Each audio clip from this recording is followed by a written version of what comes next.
Hey guys, JB Sallee from Dallas, Texas. I'm thrilled that you signed up for my 50 city tour this year. We're gonna have a lot of fun, hit the road. I'm bringing the Profoto gear and transmitters for you guys to use. Also, our sponsor Queensberry has been very gracious. They're offering all the attendees a complimentary sample album for you to show off to your clients. So that's very nice of them. And I'll be in person and talk to you guys and show you some albums. This is the size book you can receive for signing up for the workshop, which you already have. It's an 8x8, or you can upgrade and get a larger size, or you can get an image box. Whatever you're needing, we can help you out and apply that credit towards any size book you're wanting. This is the 18x10 Duo, which is beautiful. Queensberry is the only company that does a matted book plus a flush mount option. So you can do some neat things like this. Or go all the way across like this, which is beautiful. They also have an image box that we love and our clients love as well. This is their image box. They 8x10 size. They have an 11x14 size as well. Magnetic flap. So if you want to apply your $199 credit for signing up for this workshop, you can do that and get an image box. Also, WPPI has offered 50 free registrations for the first 50 people that sign up. So please take advantage of that. I want to see you in Vegas this year or next. And let's get back together and learn and get back to education, which is going to be fun. So today we're going to talk about 25 ways to enhance your photography in camera with a few tricks. That's what I'm going to be teaching in person in each city with you guys, but I want to give you a little something to look at and study before we get together, because we only have 4 or 5 hours together. So study these 25 chapters, please. Take your notes. If you have any questions, let's ask these questions in person in a group environment so we can learn together and grow together. Again, thank you for signing up, and I hope you enjoy this presentation. Take care. Hey all, again, this is JB from Dallas, and let's get started with our presentation. We've got a lot to go through, and I don't want to waste any of your valuable time. So this is 25 ways to trick out your photography. We were established in 2003.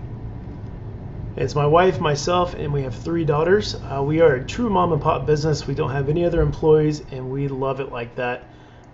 2008 through 2003, I believe, we had some employees, and we had to shoot 50 weddings to pay for the employees. So now we've really slimmed down and just shoot what we want to shoot and make a great living with it. 2005, we purchased a storefront studio. This is our studio on the canals in Las Colinas. We own the building, so we don't have to pay any rent, which is nice. I like to say we're economy proof. Here's why we shoot outdoors. We've been shooting environmental portrait photography our entire 18-year career for weddings and portraits, because we have a beautiful spot in Dallas, Texas to photograph. Even in August in Texas, when the heat is too much, we are in the shade over here with a nice breeze. And here's some photography that we produce in Las Colinas, Texas. Here's our little gallery space, 854 square foot. This is the inside. As you can see, we have a preview screen right here. We just meet with people for potential weddings and portrait clients, and we also sell in person. We have our Queensberry books down here. We have our 60x20 Whopper product that we'll show in a second. We have our 24x36 acrylics that sell the 20x30s. We do show all of our awards so people know that we are not only established, but it raises our value in their minds, hopefully. There's an old picture of the awards. So number 25, how to trick out your photography. Reflections. Here's an image I shot in Olympic National Park, a bridal session with the groom before the wedding, and just looking for nice reflections like this. And we'll talk about Sallee Magic Light in a little bit, how we had the light source in the shot and we take it out later. And then we had the subdominant element that we'll talk about as well in future chapters, was the groom in silhouette helping to tell the story. Smoking, with a nice reflection right here. I'm back about 100 yards with a 200mm lens, wide open at 2.0 for shallow depth of field, and to compress and get this nice reflection. Here's the original. You can tell I'm laying down on the ground. And we've got 2 light sources, actually 3, I'm sorry.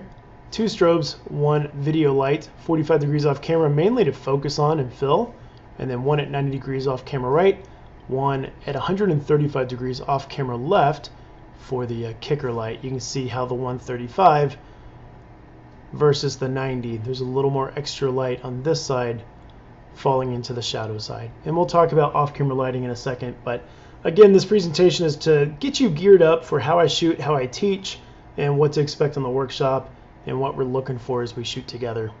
Here's the original straight out of camera, and you'll probably hear me say this in person. 50% of what we do is in camera, the other 50% is what we do in Photoshop to really trick this out and give our clients something special and unique. This is a 60:20 3:2 ratio, as you can see. It's a very long ratio that our clients love. So taking the original like this and then sprucing it up. Number 24, composition. It seems silly, but we need to know the composition that's out there and the options. We have off-center composition like this. Here's the original file, which we shot in our gallery space. Take this space, stretch it over, stretch this over, stretch the fabric, do a little liquefy, and put some overlays on top of this and soften it up and make a really beautiful mommy and me piece off something that's just really not that great in camera, but sometimes this is what we have to work with, and we have to make art for our clients. This is a quick 5-minute session for this mother. Here's another shot that we love so much. And this is bullseye composition, right in the middle. And this is extreme composition, placing the subject further down than rule of thirds, and doing a little more extreme, mainly just to get this arch. Sometimes we have to do something like this, so I'm composing for the arch, and then I'm placing the subject where it seems nice. We could have put her in the center as well, and done a nice composition.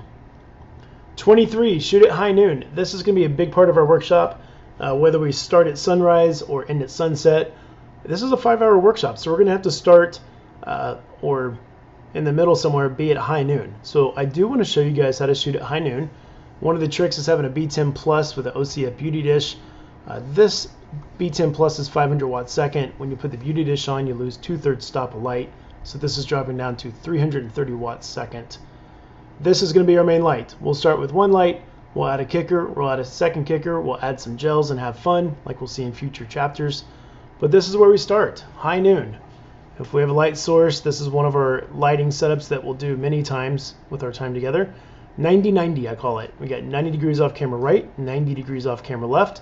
I shouldn't say always, 95% of the time I will use the off-camera flash beauty dish, the OCF beauty dish, and then I'll use this as the kicker. So beauty dish for the main light, a little softer, kicker with the Magnum. And there's the finished image. Here's another one that I use a lot, is 90 for a kicker and 45 to 65 for the main. We're trying to overpower the sun, so we're using the Magnum instead of the beauty dish, so we can back it off a little bit and get something nice like that. And then that's our shot. We get down low and we shoot into the sun. This is Sunny 16, which we will also talk about in a second. And then this is straight from the camera. I'll explain how I created this in a second with that shallow depth of field and 3:1 ratio. This is shot at high noon with a 2-light setup. Here's high noon with a 3-light setup. And we have these beautiful fabric dresses from So Trendy Accessory, one of our sponsors. Also, if you'd like 20% off of any of these dresses, the code is Sallee, S-A-L-L-E-E 2021. Or it's 2021 Sallee. It's one of those. But at checkout, if you type that in, you'll get 20% off. So please thank our sponsors for that. And I will be traveling around with 20 of these beautiful different colored dresses. So when we have these panels of fabric, we're going to light this up with 2 kickers. So one's off camera left, 135, one's off camera right, 135 degrees off camera, and then one's probably at about 75 degrees and high up, shooting down to get something dramatic. This is a 3-light setup. It's a little more advanced, but I'm going to have you guys very comfortable at the end of our 5 hours together, shooting with 1, 2, 3, and possibly 4 light setups. 1 light setup, high noon. I love having this shadow come down at high noon. You can see. For at sunset, we're not going to get cool shadows like this. So with the Magnum, 1 light setup off camera, 90 degrees. So you can tell by the shadow, the light source is 90 degrees off camera. This is not the sun. This is a Profoto strobe with the Magnum attached at full power. Sunny 16 once again, as we'll explain in a second. Anytime the sun is hitting the subject or the background, if you set your camera to f16, 200th of a second, ISO 100 or 200, you're going to get a pretty consistent exposure right off the bat, and then you just barely tweak. I am speaking a little faster to get through this video for you guys, so you don't have to listen to me speak for hours. If I'm speaking too fast, the nice part is you can watch this over and over and over and pause it and really dissect what I'm saying. But for your more advanced photographers that signed up for my workshop, I'm speeding up for you. 3-light setup. Shooting at high noon. I love this. You can tell the sun's coming straight down in Tucson at the Pima Air Museum. And I love the lighting on the jet because that sun is the lighting on our subdominant element. And then we have 2 light sources. We have one 75 degrees off camera left with the Magnum and one 135 off camera right with the Magnum. You can see that kicker. Otherwise, you're not going to see all this beautiful detail in the back because the sun is behind her and above her. Also, for underwater photography, obviously we don't use strobes. It's too dangerous. So we use the sun at high noon. That light's coming straight down on her. Light's coming straight down here and straight down on this eternity session. I love this image. This is called, oh gosh, I forgot what it's called. The Time Traveler's Wife. I feel like she's kind of floating out in space, looking for her husband, saying, hey, it's time. So that was inspired from the movie. And I get a lot of inspiration from movies, TV shows, music videos, bands, all sorts of inspiration out there other than photography. Number 22, get high, get low. I love this. Get up high on a ladder. If you're 6 foot tall like me, raise your hands up. Now you're 8 foot tall and you're shooting down with your camera. Getting something like this. This is just available light, shooting high noon once again. So don't be scared of shooting at high noon. You can get some really beautiful skies, and make sure you shoot at sunny 16 to keep that detail in your whites, especially at the salt flats. I love all this detail. We're getting low. We got the camera on the ground, and we're at a shallow depth of field at f2. That way we get all this out of focus. It's not too distracting. The mountains are a little out of focus as well. Down on the ground again, sunny 16 with a B10 Plus and a Magnum full power coming in to light her up. Single light source. Getting down way low. I'm actually down below the dunes, probably 10 feet, and just shooting up to get her up in the sky. That beautiful So Trendy accessory gown. And then being high and shooting down low with a light source that's equally on the ground with her. So now our dramatic lighting is coming from the light source being on the ground and pointing towards her. So the light source is still roughly 80 degrees off camera, down angle. So you can bring your light source up and down as well to make more drama on your subject. Love this one. 6 side kicks and a high kick. Sorry, that's backwards. That was for a previous video.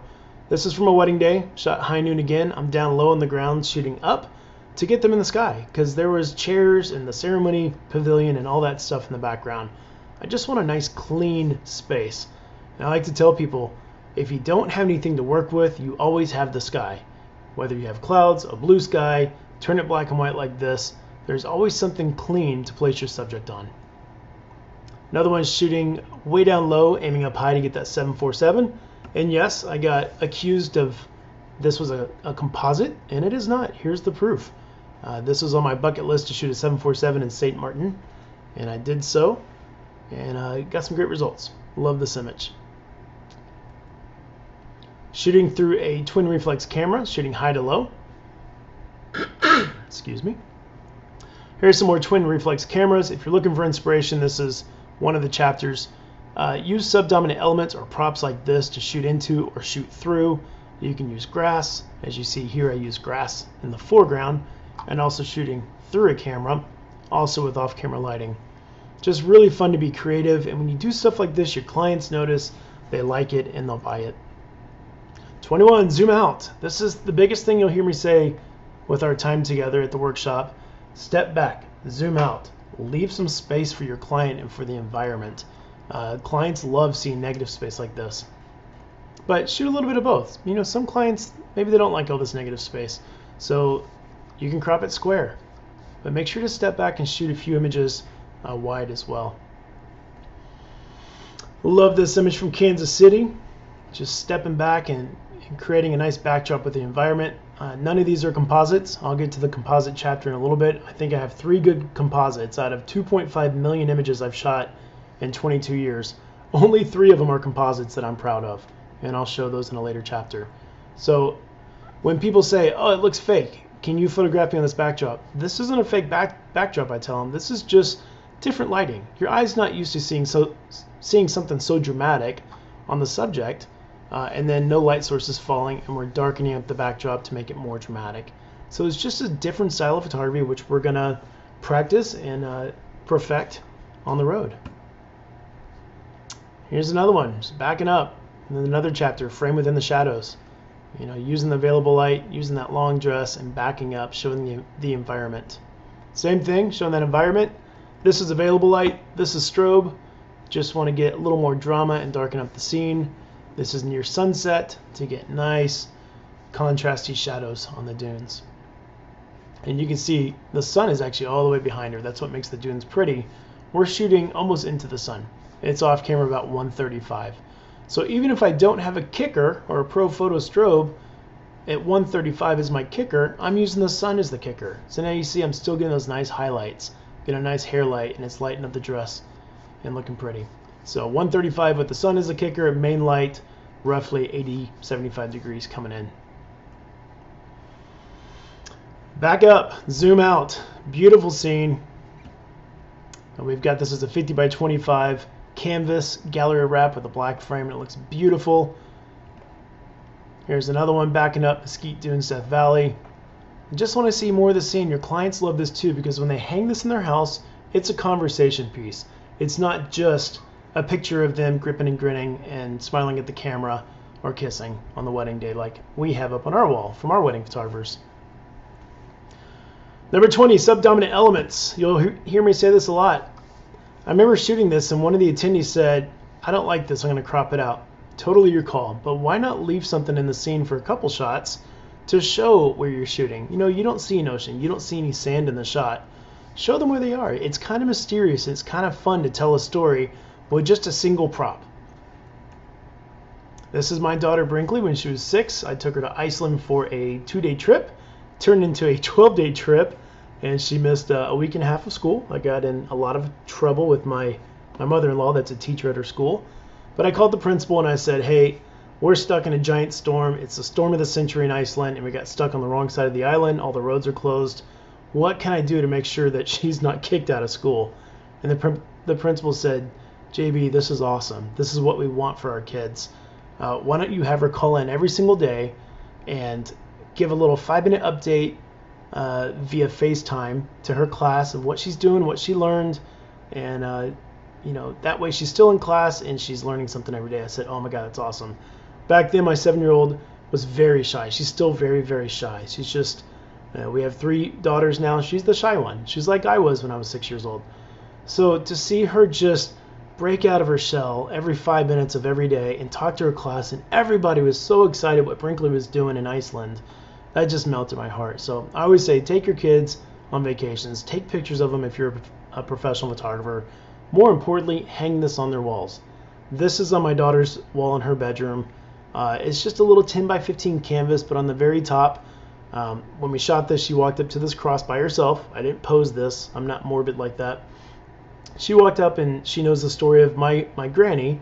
She said, is this your granny that's buried? And I go, no, but that's probably someone else's granny. And she said, can I pray for someone's granny? And I teared up and teared up again.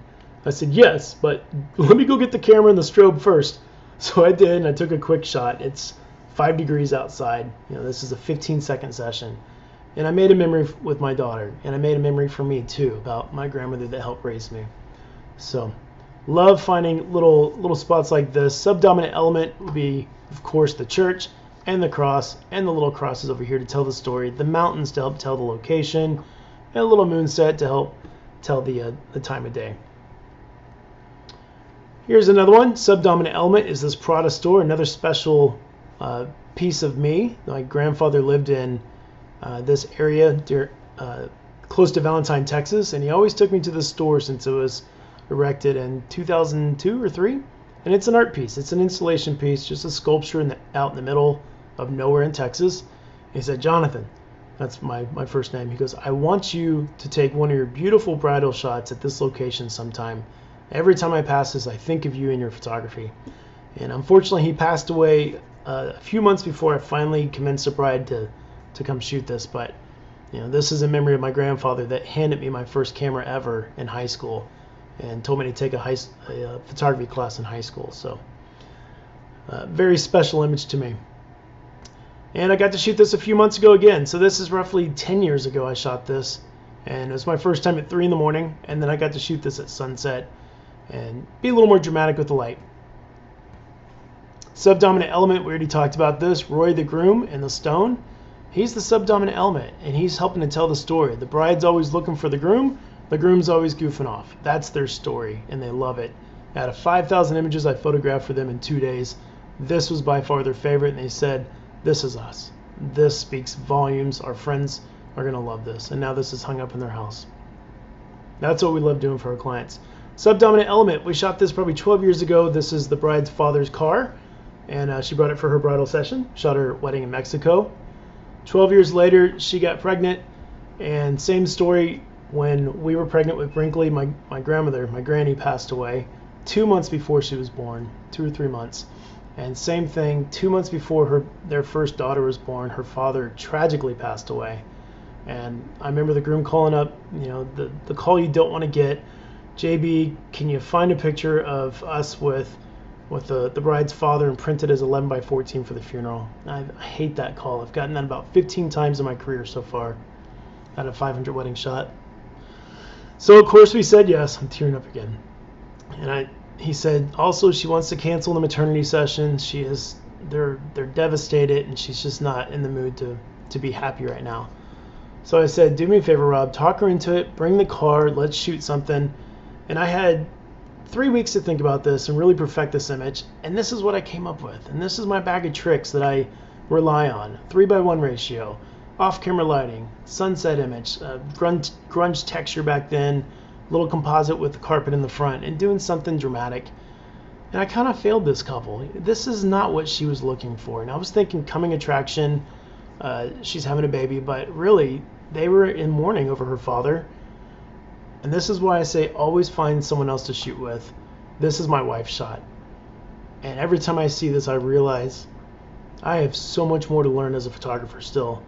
She nailed this shot in one image. I took an hour to set up these lights and shoot 150 images. And this is the image that speaks volumes. So subdominant elements, use important elements and details that mean something to your clients, not just to you. It makes the photography so much more special and so much more rewarding for you personally in your career, and this will motivate you to keep going.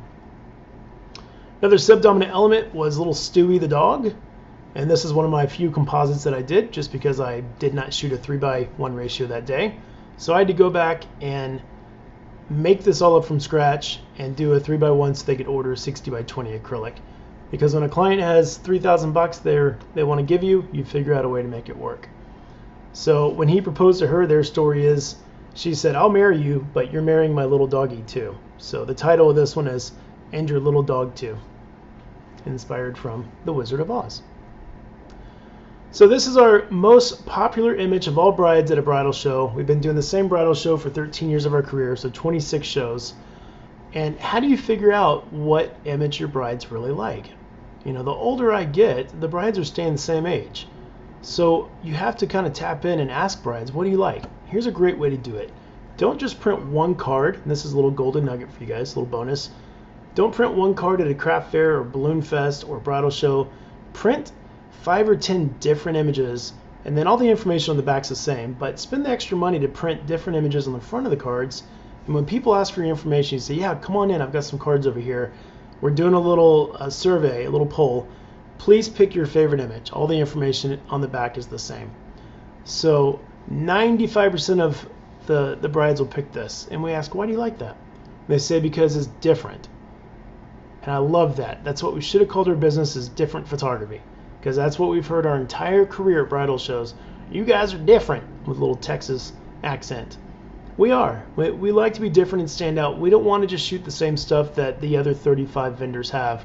We make it a point to really try and strive to create something different for our clients. It's a little more timeless, artsy, and a different ratio of cropping. So everybody loves this. The grooms, they'll always pick this. This is my favorite image. This is called Message in a Bottle, which I'll show you shortly. This is one of my favorite composites. Got a 96 at WPPI. Out of 4,000 something images, it was the highest scoring image that year and won first place, won all sorts of awards. First place at Imaging USA as well. Nobody picks this. Why? Because it's too dramatic for brides. I'll show you a larger image in a second, but they just don't think they can pull off this dramatic of a look. They don't think it's them.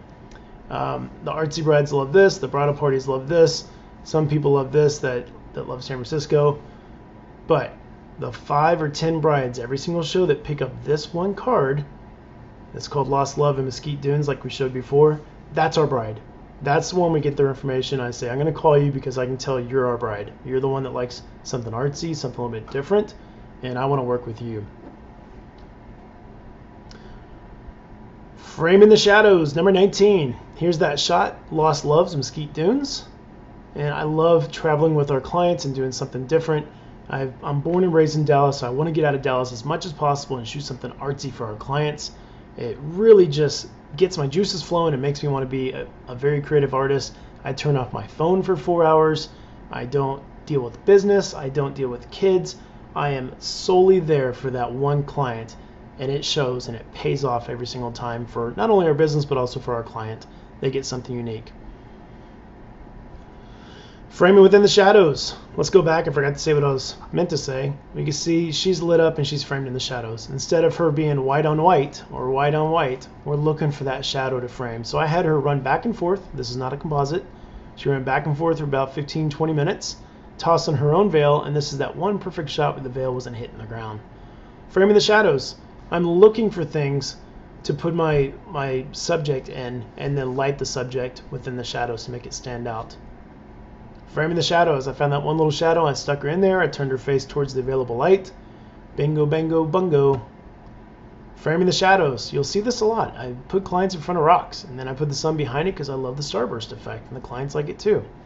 Framed in the shadows. I just darken it up. Put one single light source on the subject.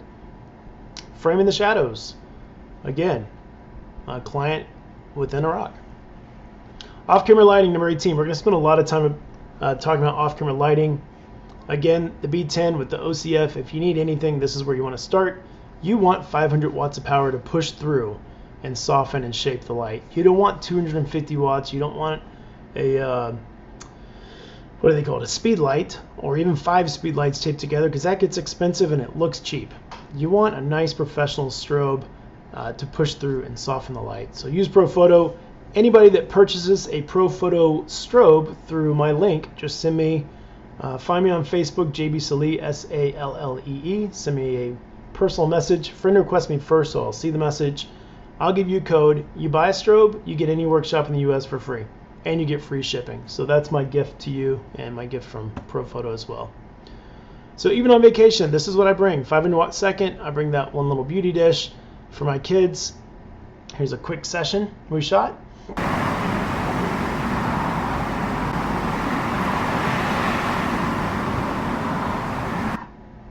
Alright, so if I didn't bring my strobe, I would have had a nice silhouette of my kids. But that's not what I want. I want the beauty of Hawaii and the colors of these dresses to pop out. This year the year we shot this, we lost our family dog Sadie of 13 years. So this is just a little tribute to our dog Sadie. And here's the finished image.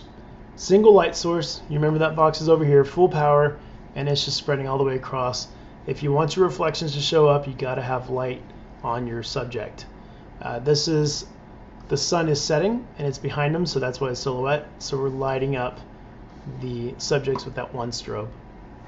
Good place to start. Single light source, you'll see this a lot. 75 degrees off camera, lighting the subject. Shallow depth of field, 4,000th of a second, high speed sync, ISO 100. I will not be teaching high speed sync in these 50 cities. I've decided to abandon this chapter. As much as I love it, I may shoot it for me and show you guys, but the transmitters, if I have 10 of you guys with these transmitters that let you produce high speed sync, too many people are hitting the wrong buttons and screwing with the strobes and screwing the entire chapter and class up for a good 15 minutes. So I've abandoned this to let you guys shoot this in person, but to do this you need the transmitter from Profoto that allows you to shoot in high speed sync, so you can flip the Sunny 16. So instead of Sunny 16, now we're flipping going f2, 4,000th of a second, and the only reason we're shooting high speed sync is for shallow depth of field. So it looks nice and pretty in camera. This is directly from camera. Nothing's been done to this image.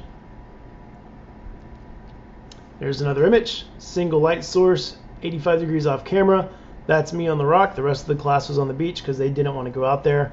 So I went out there and we got a nice pretty shot. That's in San Francisco. If you're coming to San Francisco, this is the Black Sand Beach. We're going to go down there and get and shoot. I have some really great ideas for this with the bride and groom. So pretty excited about San Francisco. And that one sells out pretty fast. We'll go to Baker Beach as well. 2 light source, 90-90. We already talked about this. This will be one of my go-tos that I teach you guys.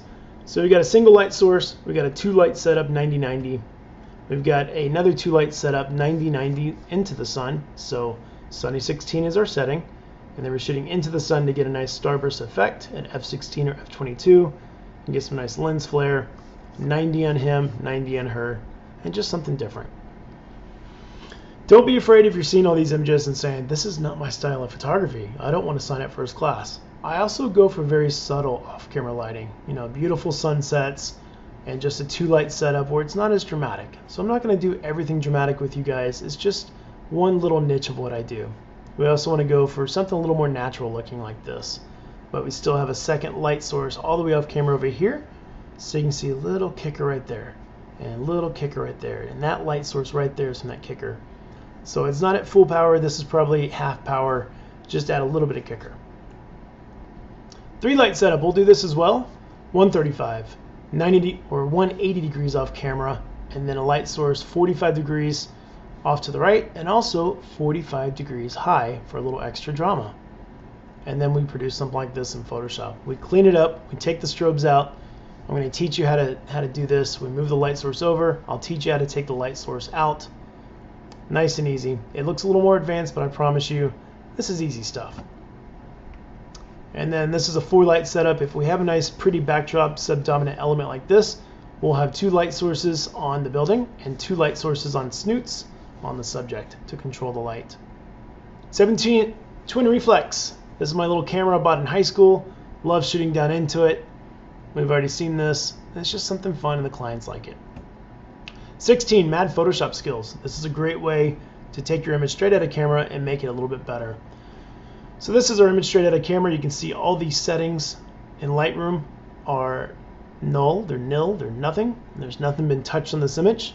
And I show that to you on purpose. This is straight from the camera. We are going for as perfect as we can get in camera, and then we're going to tweak it and make it better like this and sell it to our clients. So 50% in the camera, 50% in Photoshop. Is that fair? Just JB. We've already seen this one, 50% in camera. We had the idea, and we execute our idea in Photoshop. I don't have the original, but this is a really crappy image from a wedding day. There's a window here. I didn't have a lot of time, but I cleaned it all up. I erased the window. I stretched it out. I put a little patina on top. I cropped her nose off or her head off. And this is a 2-page spread in her album, and it's really striking and very beautiful. 1 page is completely empty. How funny is that? I get my clients to pay for empty pages. But as a whole, this is a fine art piece. And this is a great detail shot that she loved very much. If you're not good at Photoshop, try Jonathan Penny. That's his website. He does all of our extra work. If I'm out of town and my wife has some images she needs touched up, she sends it to Jonathan Penny, and his price is very fair. This is one of his images that he finished for us. I believe it's got a 96 in competition. It's just a beautiful finish. You send him the raw file, and then for $60 he'll send you a competition image, or for 30 or 20 bucks he'll send you a client finished image with nice edits. 15, paint with light.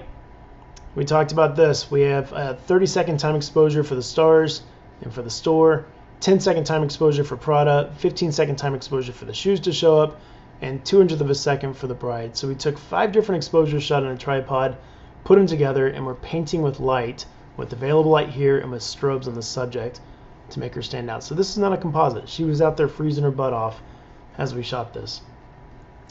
Painting with light, love this. This is 11 light setup, but I only came to France with 2 strobes. So here's how I shot it. 2 lights on the subject, on snoots to control the light just a bit. We got our 65 degrees off camera right, 135 again for the kicker. You notice that it pretty much stays the same. Then I'm going to light up each of these portraits because these are his ancestors that actually lived in this 700-year-old castle. So let's include them in the portrait. 4. And then I light up or this is an overall scene with everything taken out for Photoshop. I'm gonna light up here, gonna light up here, light up here with a amber filter to make it look like the candle light's lighting this up. Same thing over here, and then no filter on the ceiling. This really saved me to have this nice blue that came out. And there's the shot. And what I didn't expect as a bonus was to have all the ancestors reflected in the windows. That was kind of neat.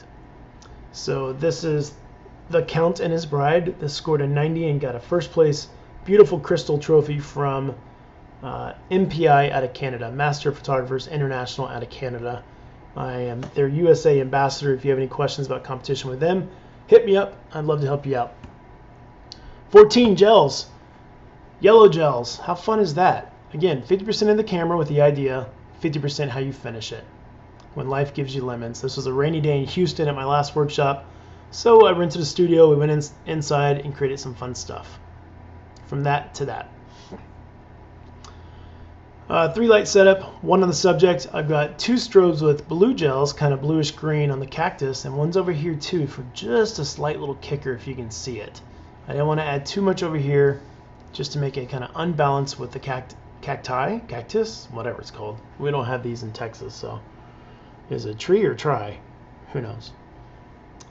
Some blue gels in this aircraft. This is the aircraft from Conair. Shot this near the Salt Flats, Bonneville Salt Flats in Utah. Went over here and shot here for a little bit, and just shooting some fun stuff with gels. Let that gel, that blue, fall onto her hair. Kind of neat. Lit up the castle. This is completely black in Normandy, one of my favorite workshops in France. You light up the castle with the blue gels, light up the subject. This is called the Merchant's Daughter. Had a little amber gel on her hair and no gel on her face. Candelabra. And then this is a 37 light setup. Again, I only had 2 strobes, so I'm lighting up everything with gels here, lighting up the steps so they show up, lighting up all the windows and the candles, and there we go. I scored a 90 and also got a first place trophy from MPI out of Canada. 13, shoot into your strobes. Love this. This is the first time I ever shot with Profoto strobes. This is Catherine Hall's wedding in Lake Tahoe. We had the super blood moon, which is very rare this night, so I actually bought these strobes so I could pull off this shot. So a 3 light setup. You got a light source behind them on the ground and 2 light sources to light them up, as you can see here. So I shot this, set it up for about 15 minutes, shot for about 10 minutes as the moon is rising, and then as I'm walking to go pick up my strobes, I said, whoa, look at these stars and this beautiful tree, this tree line. I shot 1 shot back into my strobes. I've never done this before, and I loved it. I was like, oh, it's cool. I love the starburst effect. I submitted both images to Profoto. It said, hey, here's how I got this shot, and they created an article out of it. Here's how I got this shot. And I explained the setup. I explained that I set up the lights and shot into it. They had the choice to pick which image they liked the best, and of course they picked the ones where their strobes were showing up, but this is my favorite shot as well, with that cool rim light all the way around them and just a little fill. Shooting into your strobes. There's the strobes, just to be a little bit different. Number 12, use props. Love props. This is an umbrella. I'm sorry, I always say umbrella. This is a parachute that I purchased off YouTube. Not YouTube, that other place. I don't know what it's called. I'm getting old. And bought it for 60 bucks. Just a fun prop, Olympic National Park. There's the shot. Just something fun. Available light. Used it again. Available light. And if you want your available light to look like strobe, have your light source over here and have your client look into the light, and have your sun 70 degrees off camera to the left or right. Don't have the sun directly over your camera. That'll be flat lit. Here's a nice little prop, piano for a boudoir session. Another prop is shooting down into that camera again. Number 11, Sallee Magic Light. Here's something we shot on Thanksgiving for a family from Dallas. And here's how we shoot it. Sometimes it's sloppy. You know, we're working with kids, we're trying to be fast. So this is the shot they chose. I used this shot to grab this over here to take the light source of my wife out of the shot. And there's their wall portrait. So Sallee Magic Light, taking the light source and the light holder or light stand out of the shot. Another Magic Light shot, before and after. That's how we got the shot. Made a little composite, as I'll show in a second. Before and after. Love that. Very striking. 10, unique props. Unique products. I can read, sorry. So how to trick out your photography, have a unique product to make your photography stand out and look really polished. This is from Bay Photo Lab. It's a losing my voice, sorry. Let me take a swig. This is a G-Clay with a barnwood frame, very beautiful, 40 by 40. And here's some 20 by 20 canvases with a barnwood frame in white, which I love very much. Acrylics. Canvas with a gold frame, which is beautiful. That's that Jonathan Penny piece. This is that 50 by 20. And products. These Queensberry albums make our photography zing. I love that. They've got beautiful paper choices to choose from. Fine art papers, e-surfaces, matte papers, glossy papers, you name it. They got beautiful paper. They've also got the Duo book. This is the only company in the world that I know that has a flush mount and also a Duo that gives you a flush mount option and also a matted look. So these are actually hand-cut mats with hand-cut prints that are hand-placed within the mat. I shouldn't say hand-cut mats. I think a computer cuts the mats, but a person actually places this image inside the mat. So the picture doesn't do it justice. These are just really beautiful albums. So Queensberry, if you're signed up for this workshop, you get a free Queensberry book worth $199. I encourage you to upgrade that book and get a Duo. You have to pay a little extra, but man, if you have this in your gallery or you're showing this to your clients, they are going to fall in love with this, and this will make you more money because you're selling a more expensive product. And that's how you stay in business, and that's how you are not a starving artist. That's how we've stayed in business for 18 plus years now. Here's a 50-page Duo book that we sold, 18 by 10, at $225 per page. If you have it to show, you sell it. If you don't show it, how can you sell it? People are very visual, especially when it comes to spending money. They want to see what they're going to get. They want to hold it. They want to feel it. They want to know that that product has value and that it's going to last and have longevity as well. So show it if you want to sell it. Duplicate albums. Also get a duplicate album to show. We sold 3 of these, made an extra $2,200 on top of this $12,000 album. So we made $15,000 just by having this album to show. Number 9, photo merge. So I love doing this. People ask me, why would you do a photo merge? I can easily crop this as a 3:1 ratio, right? The thing is, I want to print big. I can't crop this in as a 60 by 20 and print it big because it's going to be pixelated and soft. So what I do is I shoot 3 shots. I'll get my 10 or 15 shots of the subject. Once I feel like I nailed it, I shoot left, I shoot right, and I take the 3 and I merge them together, and that's what I sell. And now when we print this big on acrylic, it has great detail. It's crisp, it's sharp, it's beautiful, it's contrasty, and it's not mushy. That's what I want to sell to our clients. So that's why we're doing a photo merge. All right, on 3. 1, 2, 3. Perfect. Perfect. 2 light setup. Again, I know you guys are getting bored of me saying this. Kicker, 135 off camera, left or right. Main light. We have the main light with the sun to overpower. I want it striking and darker. I don't want to fill the shadows. I want to add to the highlights. And I want to stop down the camera and close down the aperture so I can shoot at f/22 at 50 ISO and get something really dramatic. I'll shoot my 10-15 images. I'll shoot left, add a little piece of the dress right there so Lightroom knows to connect. I'll shoot right, and then Lightroom does all the work for me. You just right click on those 3 images and create a photo merge. Again, straight from the camera. Another photo merge. Here's the 3 images. I shot my 10-15 images. I did a little silly magic light. I shot high speed sync, f2 for shallow depth of field, that you can see the sand's nice and soft, and so is the haystack at Cannon Beach. This is another location on my 50 city tour this year that I love shooting at. We're going to try to do a night scene with a bonfire and try to light these up with strobes off camera as well for a 30-second time exposure and stack this and make something really incredible. So I'm excited about this workshop. If you want to get artsy-fartsy with me, contact me first and I'll tell you which ones I really get artsy-fartsy at. The other ones like Detroit and Miami, there's not a lot of room to get artsy-fartsy because we're going to end at sunset. But if you're artsy-fartsy like me, contact me and I'll let you know. Back to this image, shoot 10 or 15 images. I take everything out of the shot except for the one kicker light. I take my 3 shots. I never tell people to get out of my shot because I can easily clone them out.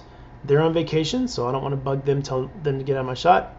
Photo merge, stitch it together. I take this marquee, copy, paste on top, erase around the edges, and take the people out, soften it up, put some grain on top, and make something pretty like this. Also, this is the original image. You can tell I liquefied the dress out just a bit, just to make it flow, since the wind was blowing this way. So that's photo merge for you. Ratios, we've talked about this already. 3:1 ratio. It's just something different. Again, your clients like anything different. And we sell the heck out of these. These are 60:20 acrylics. We've sold hundreds of these over the years. We price our acrylics at $2.50 a square inch. Times 60 times 20 is $3,000. So this is great. The cost of goods is about $500 with shipping. So that is roughly 17.5%, 18.25%. I don't know. I used to be better at math. So cost of goods is less than 20%. That's what we're going for. High speed sync. We talked about this already. I kind of jumped ahead. I'm shooting high speed sync only for one reason, for shallow depth of field. Here's before. We shot this at sunny 16 with our settings. You can see up here, f14, 200th of a second, ISO 100 is cloudy, so we opened up the aperture just a bit, and you see how everything's in focus? That's what I don't want. I want this straight out of camera at f2. So there's before, there's after. So the lighting's the same pretty much. We're flipping the sunny 16.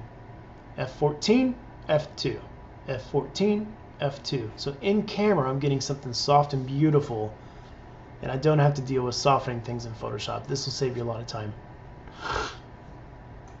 And then a photo merge as well. Shallow depth of field, high speed sync, Sallee magic light. We're adding all these chapters together to build something different. That way we can go back to our cities and back to our market and show our clients what we can do and how we can stand out and be better than the 90% of the other photographers out there just shooting with no strobes and with no photo merge and with no shallow depth of field with high speed sync for dramatic effect, no kicker light, no main light, no softening lights. This is how you want to stand out. If you really want to excel at your career, you got to learn these things and learn how to combine all these things like we're going to do on tour together. I'm excited. I've been teaching for 15 years. I was also a lab assistant in college for 3 years for beginning black and white photographers, so I've really been teaching over 22 years. And I just love it. I love seeing people's minds just go crazy and the light bulb click and they're like, oh, this is so much easier than I thought. Off-camera lighting is not scary. It's actually very simple, and I want to keep it simple for you guys. Compositing, number 6, how to trick out your photography. Here's the 3 composites I've done. This is Message in a Bottle, and I shot the sunset at Breckenridge, and then I shot the couple in a gondola outside our gallery in Las Colinas. We have the gondola rides. This is how you proposed. So I love this shot. Here's another composite where I shot this with a 28mm, and then I shot the city at 200mm to stack it and make it larger so you can tell that this is Seattle. And I put in just the skyline right there and a little bit of clouds as well. Compositing with little Stewie. We talked about this one. Number 5, how to trick out your photography. Focal length. This is one of those things that people don't think about. How to compress and bring the background and make it larger. Again, this is Seattle. This is shot at 28mm. Don't ask me what this is. I see an assault rifle and a Yeti suit. I'm not going to ask any other questions, and I'm definitely not going to ask them to get out of my shot. I don't want to get shot. Shot this at 70mm. We're zooming in and backing up our feet so we can make the background bigger. We're compressing. Shot this at 150mm. Now we can see the city's a lot bigger. 200mm. There, we stacked it and did a photo merge to make something like that. Not crazy about that, so that's why I did something like this. Shot this at 28 like we talked about, stacked it, made a composite. I really wanted her in the sky. That was my goal. I didn't want her in that murky dark water. I wanted her way up there, glorious, beautiful red dress with beautiful lighting. Again, Sallee magic light, photo merge. We're shooting high speed sync with shallow depth of field, so these rocks are nice and soft in the foreground, so I don't have to mess with this in Photoshop. And then we're compositing the background into the shot. Just the skyline was composited. Paint it. Love this. You can paint in Photoshop. This is a lot of fun. This is the first time I painted. This is our 40 by 40 we have up on G Clay in our gallery that I showed you. Just painted her hair, painted her face, painted this flower, painted the dress, painted her skin, and then softened the whole thing just to make it a little different. So it's a painterly effect. Life-size portraits. This is a little golden nugget for you guys. If you're photographing babies or if you're photographing pets, consider measuring them in front of the client and say, okay, the baby's 19 inches long. And then in Photoshop, I make sure this baby is 19 inches long within this 60 by 20 piece of art. Why am I doing this? Because when we had our first child 11 years ago, I remember how big she got, how fast she got. And I could never remember how small she really was. So we do this. So every time the parents walk by with the baby in their arms, they can look at the portrait and compare and say, oh my gosh, look how small she used to be. So life-size portraits. 60-inch acrylic, the baby was 15 inches curled up. So every time the mom walks by, she sees that beautiful portrait and how small the baby was, life-size. And it's so special, and hopefully she's always going to remember us and call us every single year for family portraits. This is how we want to keep our repeat clients coming back for more. Impress them with not only product, but little fun, cutesy ideas like this to make them more emotional about their portraits. Number 2, almost there, guys. Lens selection. This is huge. This is a 14 millimeter spherical lens to get shots like this. So it's like a fisheye, but it keeps the lines straight. Clients see this stuff. If you're not giving your digital files away and they have to have this, most clients have never shot a professional session. What are they going to do? They're going to buy it from you. And that's, again, how you become a business and how you don't become a starving artist. I love this question. How many airplanes are in the shot? There are 1, 2, 3, 4 aircrafts in this shot. There might be more, but that's all I could count, so kind of fun. This is that wide angle lens again, and with this lens, it's got a 6-leaf aperture, so you see 6 starbursts. 1, 2, 3, 4, 5, 6, 7, 8. I can count. No, it is 6. That's a cloud. Sorry, I always get confused.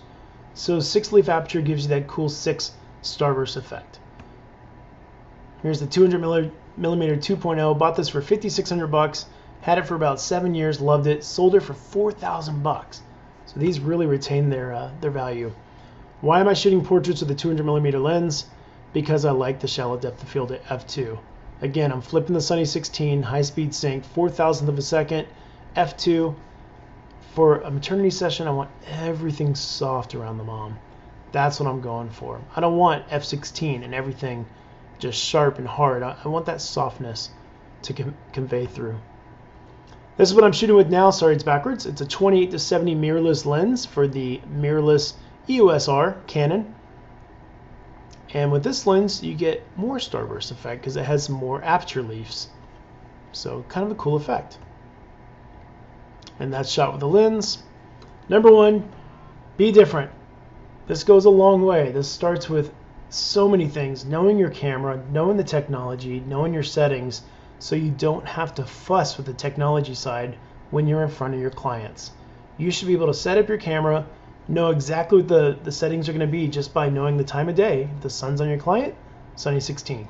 If you're shooting in the shade, Sunny 5.6. If you're shooting indoors, wide open 2.8 to f4 and adjust your ISO. So know the technology side, be creative with your clients, get out there early, scout your locations, think about what you want to do with your lights. If you have one light, think how you could be creative. Use that one light as your kicker light and use the sun off camera at 60 degrees as your main light so you can really control your kicker. That's a really fun way to shoot as well. So anything you can do to be different and stand out from the competition is what I want to teach you at this workshop.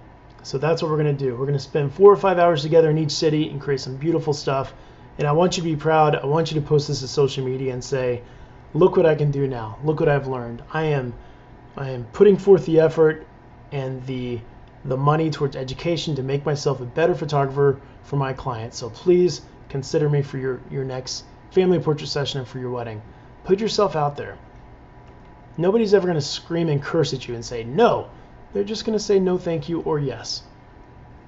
All right, here's some of the workshops. If you ever want to see my workshops, please go to salleephotography.com, SALLE. And I always have my latest workshops up there. I have international workshops. This year, 2021, I have a 50-city tour, which I'm very excited about. And this is us in action.